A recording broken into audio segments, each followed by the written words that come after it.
पहिला मुद्दा की मुख्यमंत्री माझी लाडकी बहीण या योजनेमध्ये सगळ्यांना देतो बसा. ऑफलाईन अर्ज करण्याची अनुमती देण्यात आली आहे. नंबर 2, अध्यक्ष महाराज, ऑफलाईन अर्ज करताना कागदाचा फापट पसारा नसावा यासाठी सुद्धा बदल केले आणि पिवळी पत्रिका आणि भगवी शिधापत्रिका या शिधापत्रिकेच्या आधारावरच आता उत्पन्नाचा दाखला आपल्याला समजता येईल. अध्यक्ष महाराज, तिसरा निर्णय केला की या समित्यांच्या बाबतीत नगर परिषद महानगरपालिका इथं आता वार्ड समित्या करून या समितींच्या माध्यमातून सरकारी कर्मचाऱ्यांच्या माध्यमातून किंवा ग्रामीण भागात अंगणवाडी सेविकांच्या माध्यमातून ऑफलाईन हे अर्ज घेतल्या जाणार आहे. नाही, आता मी पहिल्यांदा माझी लाडकी बहीण या योजनेत सांगतो.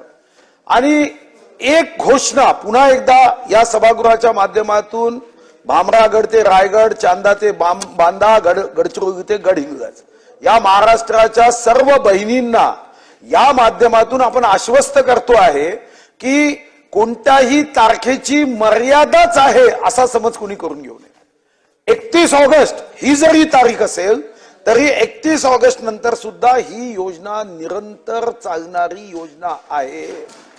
आणि या योजनेच्या सोबत ज्या पोर्टलची माहिती काल दिली दाखवण्यात आली कॅबिनेटमध्ये, अध्यक्ष महाराज, या 2-3 दिवसामध्ये नानाभाऊ तुमच्याही मोबाईलमध्ये जर तुम्ही ते ऍप डाउनलोड केला तर सहजपणे हा अर्ज घेतला जाईल. साधारणतःपणे शासनाचा प्रयत्न आहे की आता रक्षाबंधनाच्या दिवशी पासून या आपल्या सर्व लाडक्या बहिणींचा अर्जाचा निपटारा सुरू करत यांच्या खात्यामध्ये पैसे जावेत. आणि नानाभाऊ, मी आपल्याला एक आनंदाची गोष्ट सांगतो. मी अनेक वर्ष या सभागृहात आहे.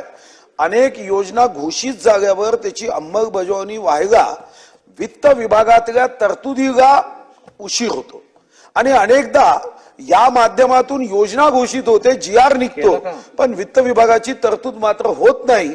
पण मला सांगायला आनंद होतो की आर्थिक दृष्टिकोनातून आउटवे नियतव्यय हाही मंजूर झालेला आहे. कुठेही एक पैशाची अडचण कुठेही येणार नाही.